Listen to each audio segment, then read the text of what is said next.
আসসালামু আলাইকুম এভরিওয়ান। আজকে অনেক দিন পরে অলমোস্ট অনেক দিন 1 বছর 6 মাস পরে একটা লং ভিডিও তৈরি করলাম এবং এডিট করে মাত্র ভয়েস দিচ্ছি। আশা করছি সবাই আল্লাহর রহমতে অনেক ভালো আছেন। তো আমি আবিহার জন্য পহেলা বৈশাখ উপলক্ষে না ঠিক এই ড্রেসটা তৈরি করেছি। তো এর মধ্যেই পহেলা বৈশাখ চলে এসেছে। এটা খুবই কম খরচে আমি ড্রেসটা তৈরি করেছি। আর এটা আবিহার পহেলা বৈশাখে তাকে আমি একটু সাজাবো। সাজানোর জন্য তার বিভিন্ন উপকরণ, আসলে মেয়ে বাচ্চা না থাকলে এই উপকরণগুলো সঠিক ইউজ করা যায় না। মেয়ে সন্তান আল্লাহর দেয়া একটা নিয়ামত। আসলেই কন্যা সন্তান একটা বড় নিয়ামত। সে আপনার ঘরে না থাকলে আপনার ঘর আলোকিত হবে না। তারপরে আপনার শখগুলো, ইচ্ছেগুলো পূরণ করতে পারবেন না। আর এই ড্রেসটা আমি খুবই কম খরচের মধ্যে তৈরি করেছি। কাপড়টা অনেক সুন্দর, বাট আমি অনেক রিজনেবলের মধ্যে কিনেছি। আমি সেগুলো বিস্তারিত আপনাদেরকে বলবো। দেন তারপরে এগুলো রেডি করে আমি রান্না করার কাজে চলে গেলাম। যেহেতু আমার ছোটোই 3টা বেবি, সো আমার পক্ষে রান্না করাটা অনেক ডিফিকাল্ট হয়ে যায়। জাস্ট বছরের একটা দিন আবার 1 বছর পরে আসবে, এসব চিন্তা করেই অনেক কষ্ট হয়েছে। বাচ্চাদের নিয়ে করতে পারছিলাম না, ওর বাবা রাখতেছে, আমি রাখতেছিলাম, মিলিয়ে টিলিয়ে করলাম। এই তো টুকটাক খাবারের অ্যারেঞ্জমেন্ট করলাম। যাই হোক, ওর বাবা বলেছিল যে আসলে বছরে একটা দিন একবারই তো আসবে, আবার 1 বছর পরে। তো আমি চিন্তা করলাম যে আসলে এটা তো প্রতিদিনের মেনু না, প্রতিদিন তো জাস্ট কোনো রকম জীবন বাঁচানো, বাচ্চাদেরকে নিয়ে বেঁচে থাকা।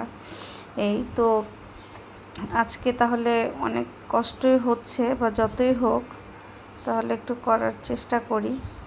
এই তো এইটা সবচেয়ে মজা ছিল। এটা জলপাইয়ের আচার ছিল, ধনিয়া পাতা বেশি করে ছিল, পেঁয়াজ কুচানো, মরিচের আইটেমটা কম ছিল। এটা খুবই টেস্টি ছিল। আর বাচ্চাদের জন্য এই লাল শাকটা ভাজি করেছি, যেহেতু ওরা অন্য সব কিছু খেতে পারবে না। আর বাচ্চাদের জন্য চিংড়ি মাছ করেছিলাম। এই 2টা আইটেম ছিল বাচ্চাদের জন্য, কারণ ওরা তো আমাদের মতো ঝাল টাল সব মশলা খেতে পারে না। আর এটা ছিল একটা নদীর মাছ, অনেক টেস্টি। আমি মাছটার নাম ভুলে গিয়েছি, আবির বাবার খুব পছন্দের মাছ।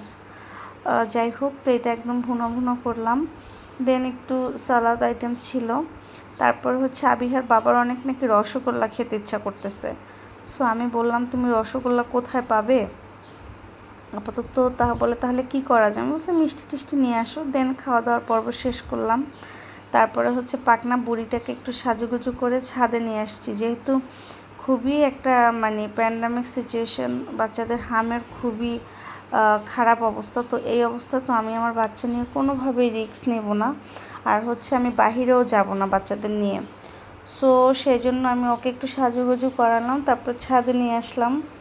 ছাদে যেতেও আমার আসলে অনেক ভয় লাগে, কারণ আমাদের ছাদের মধ্যে গ্রিল দেওয়া নেই চতুর্পাশে।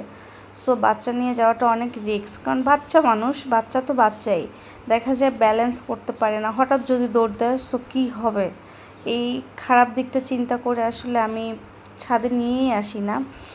আর আবিহার এই ড্রেসটা আমি আপনাদেরকে এই বিষয়ে বিস্তারিত বলবো আরেকটা ভিডিওর মাধ্যমে, যে কত কম কস্টিংয়ে এত সুন্দর করে ড্রেস আমরা বানাতে পারি, যদি একটু কাস্টমাইজ করার সেন্সটা থাকে। এই তো এই গজ কাপড়টা এগুলো কত 150-180 টাকা হতে পারে। 150 টাকা দিবে না, 180 বা একটু বেশি কম, মার্কেট ওয়াইজ দামটা ভ্যারি করে। এটা চিকেনের একটা কাপড় ছিল, বাট আমি খুবই রিজনেবলের মধ্যে নিয়েছি।